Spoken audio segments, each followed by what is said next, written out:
den Rechten. Bir müşteri olan Den rechten Teil an der Nordseite.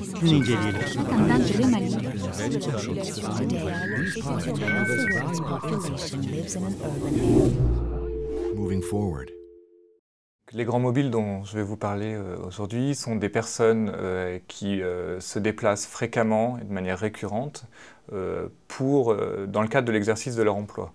Donc ça concerne les pendularités de longue distance, donc les allers-retours entre le domicile et le travail, et ça concerne également la birésidentialité, donc les personnes qui ont un pied à terre dans une ville, par exemple, à côté duquel ils ont leur emploi, et qui vont rentrer toutes les semaines, tous les week-ends, dans le domicile principal. L'enjeu finalement pour ces personnes-là, ça va être de combiner l'exercice d'une activité professionnelle d'un côté et puis des ancrages, des habitudes et des préférences du côté familial de l'autre côté. Aujourd'hui, les pendularités de longue distance pour motifs professionnels ont tendance à augmenter. On le voit aussi bien au niveau des pendularités de longue distance que de la birésidentialité. Et donc la question, c'est de savoir pourquoi elles augmentent.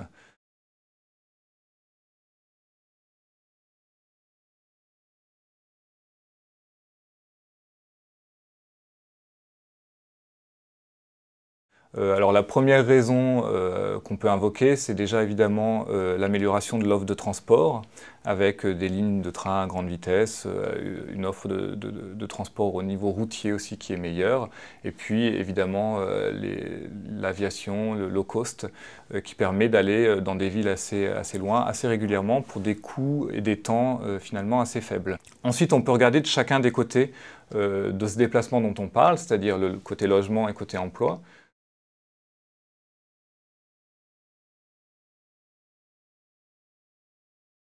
Donc le marché de l'emploi est de plus en plus spécialisé, aussi bien au niveau de la nature des emplois que des localisations, avec des zones dans lesquelles il y a énormément d'emplois et puis d'autres zones dans lesquelles il y en a peu ou pas.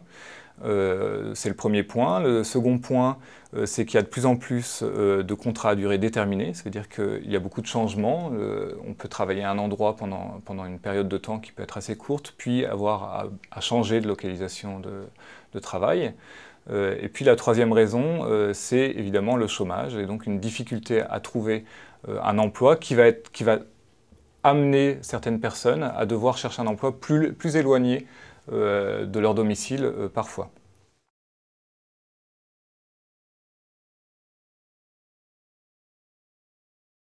Les pendularités de longue distance ou l'ensemble de ces mobilités pour motifs professionnels, si elles augmentent, ce n'est pas seulement à cause des facteurs qui sont liés au travail, mais c'est aussi à l'autre bout de la chaîne, donc du côté du logement, pour des raisons qui sont liées à des ancrages, ce qu'on appelle des ancrages, c'est-à-dire que changer de logement, c'est avant tout changer, tout court.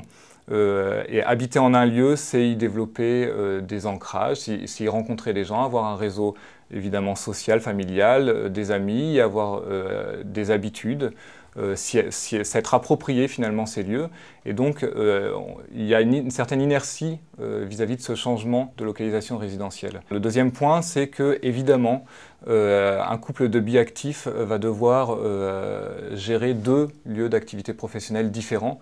Il n'y a donc pas une localisation résidentielle qui va être optimale ou parfaite, et donc qui va permettre de minimiser le temps de trajet entre le domicile et le travail. Si on revient du coup sur ces habitudes, sur ces ancrages qu'on développe autour du lieu d'habitation, on peut élargir un petit peu cette question de l'ancrage à des habitudes et puis c'est lié à du confort de vie. Vous allez rechercher dans votre choix de logement un lieu dans lequel non seulement vous allez vous sentir bien, donc ça peut se décliner par de l'entre-soi, ce qu'on appelle de l'entre-soi, donc qui est une préférence des gens pour habiter dans des lieux dans lesquels les autres habitants vous ressemblent, hein, d'un point de vue culturel, d'un point de vue social, etc. Donc c'est ce qui crée la ségrégation. Donc choisir un logement, c'est se référer à des ancrages, des habitudes qu'on a, des ancrages qui sont sociaux, familiaux, mais aussi des ancrages qui peuvent être institutionnels ou culturels. On peut donner l'exemple des personnes, donc des frontaliers, qui sont d'un pays donné, qui vont vouloir rester dans ce pays-là, quitte à faire des déplacements de longue distance pour aller travailler dans un autre pays de l'autre côté de la frontière, qui sont parfois donc, des déplacements qui peuvent durer 1h30, 2 heures, voire plus, quotidiennement. Tout ça pour garantir finalement des repères et des ancrages qui sont institutionnels ou culturels et qui vont leur permettre finalement de mieux vivre les changements qui peuvent être liés à leur situation. On voit que finalement, ces pendularités, cette birésidentialité résultent d'un certain nombre d'arrangements qu'on va être amené à faire pour gérer finalement l'espace et le temps.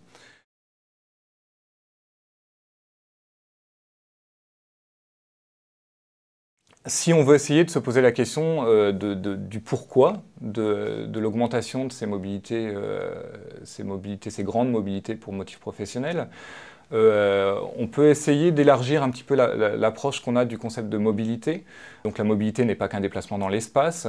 On voit que les gens vont avoir des préférences qui sont de l'ordre social ou économique et qui vont intervenir dans leur choix de localisation résidentielle. Et donc pour comprendre la birésidentialité, il faut aussi regarder ça. Donc regarder finalement les éléments ou la dimension sociale donc, qui est associée aux mobilités spatiales. Et donc si on synthétise un petit peu ce qu'on a dit tout à l'heure, on se rend compte que des personnes très mobiles dans l'espace vont être des personnes qui parfois vont être amenées à faire le choix, à arbitrer en faveur d'une grande mobilité pour motifs professionnels pour garantir les ancrages qu'ils ont au niveau résidentiel. Donc finalement, les mobiles spatialement peuvent être des personnes qui sont peu mobiles socialement, qui ne veulent pas changer, qui ne veulent pas se confronter à l'altérité, à quelque chose de différent que ce à quoi ils ont, que ce qu'ils connaissent pour le moment. Donc c'est ce qui est intéressant dans cette idée, c'est que les grandes mobilités se développent, mais elles ne se développent pas au détriment des ancrages. Donc les grands mobiles sont des grands sédentaires parfois. La grande mobilité augmente, mais dans le même temps, la sédentarité ne diminue pas. Les ancrages locaux ne diminuent pas.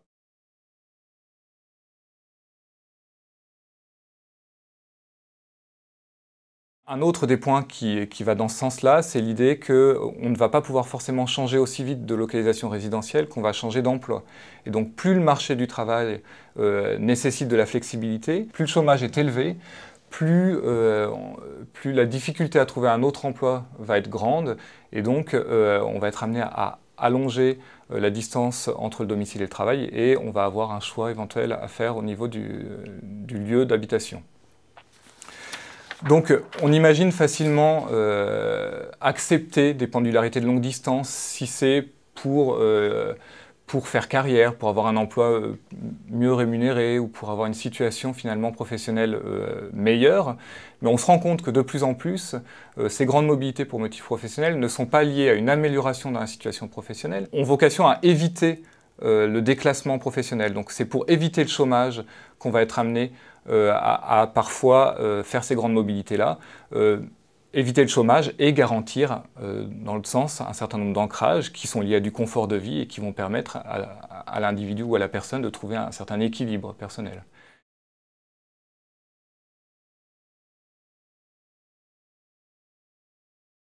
À partir de ce moment-là, on peut se poser la question de savoir si les personnes qui sont des grands mobiles sont des personnes qui le vivent bien, tous.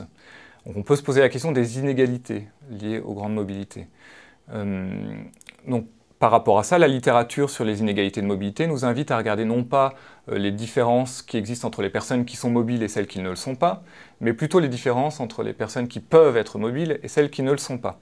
Donc nous, ce qu'on a fait par rapport à cette question-là, dans une recherche sur les mobilités professionnelles, donc une recherche qui s'appelle JobMob, nous avons regardé à la fois le comportement effectif des gens, à savoir est-ce qu'ils sont mobiles, est-ce que ce sont des grands mobiles ou pas, et qui sont les gens dans chacune de ces deux situations. Est-ce que les gens peuvent être grands mobiles ou pas? Est-ce que les gens veulent être grands mobiles ou pas? Ce pouvoir, ce vouloir et ce faire est associé finalement au concept de motilité qui est développé par Vincent Kaufmann, puisque le pouvoir est approché sur la base des accès et des compétences, donc des accès contextuels, est-ce qu'il y a des lignes de train, est-ce qu'il y a une autoroute à proximité, et puis des accès personnels, est-ce que la personne a une voiture, est-ce qu'elle a des cartes d'abonnement, etc. D'une part, et puis les compétences à la grande mobilité.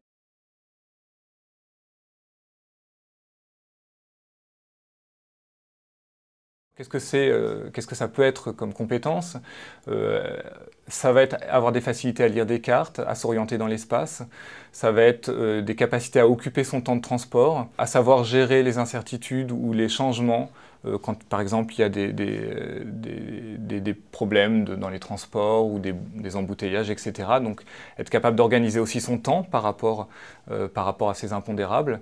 Donc, tout ça, c'est un certain nombre de compétences qu'on va regarder à l'intérieur de l'idée du pouvoir. Est-ce qu'on peut être plus mobile?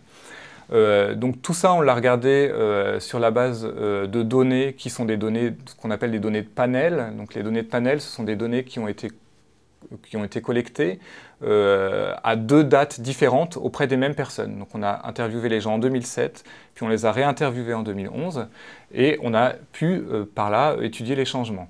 L'autre caractéristique de la base de données qu'on a utilisée, c'est qu'elle est européenne, donc on a regardé ce qui se passait à la fois en Espagne, en France, en Suisse et en Allemagne.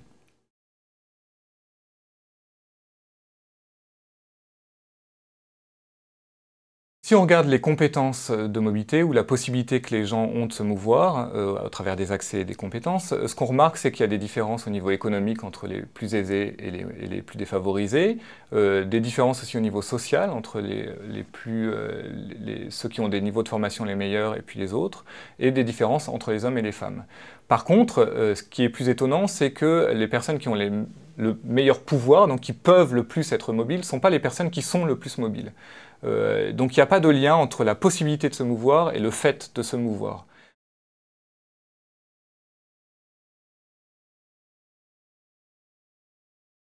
Par contre, ce qu'on remarque, c'est que pouvoir plus, donc avoir les meilleures possibilités de se mouvoir, va être associé à un meilleur confort de mobilité. Donc les gens qui sont mobiles le vivront mieux.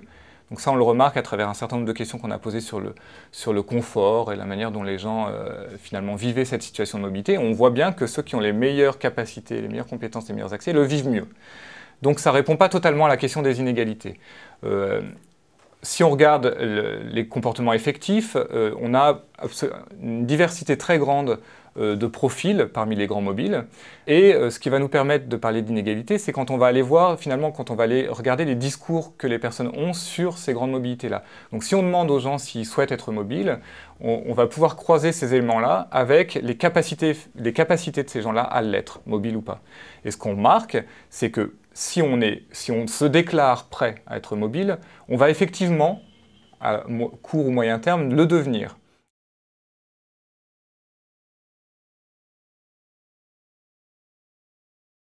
Par contre, il y a une décorrélation qui se fait, donc il y a un déséquilibre, un écart qui se fait entre les gens qui peuvent et les gens qui veulent.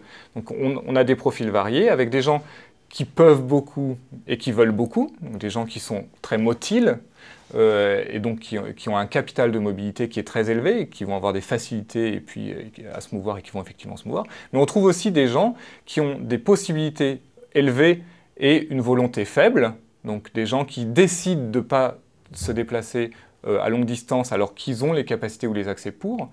Et à l'inverse, on a des gens qui sont prêts à être des grands mobiles, mais qui ont une possibilité de le faire qui est très faible. Donc ça, c'est la catégorie de population qui nous intéresse le plus en ce qui concerne les inégalités, puisque c'est des gens qui se déclarent prêts à bouger, mais qui donc, ont des capacités, des accès faibles, et qui donc risquent de mal le vivre, ou qui peut-être, on peut se poser la question au moins, sont contraints à ces mobilités-là.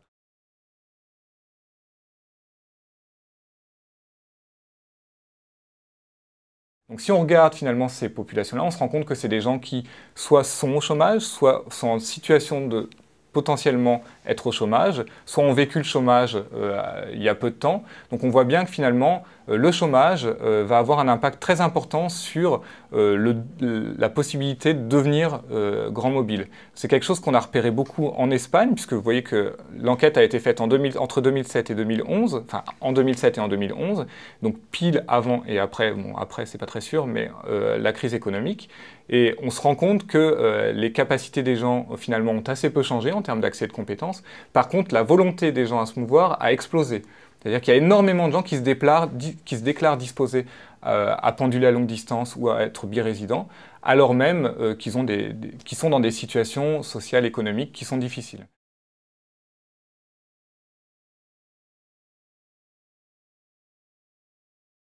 Finalement, la complexité de ces arrangements dans l'espace entre le domicile et le lieu de travail va mener à des périodes pendant lesquelles les personnes vont être pendulaires à longue distance ou vont être grand mobiles. Ces périodes-là peuvent être courtes ou longues, et encore une fois, ce qu'on peut remarquer dans l'enquête à ces deux dates-là, c'est que des personnes qui souhaitaient ne pas rester mobiles en 2007 le sont parfois encore. Les personnes qui se déclaraient tout à fait disposées à rester mobiles ne le sont plus, etc. Donc il y a un décalage qui se crée entre les discours et les pratiques, et ce décalage est intéressant. Et on se rend compte que les personnes qui vivent la mobilité le mieux, qui sont dans des situations les plus favorables, sont les personnes qui auront le plus de facilité à stopper, à arrêter la situation de grande mobilité. Donc encore une fois, dans le temps long, on voit qu'il y a des inégalités très fortes en termes de gestion de ces grandes mobilités.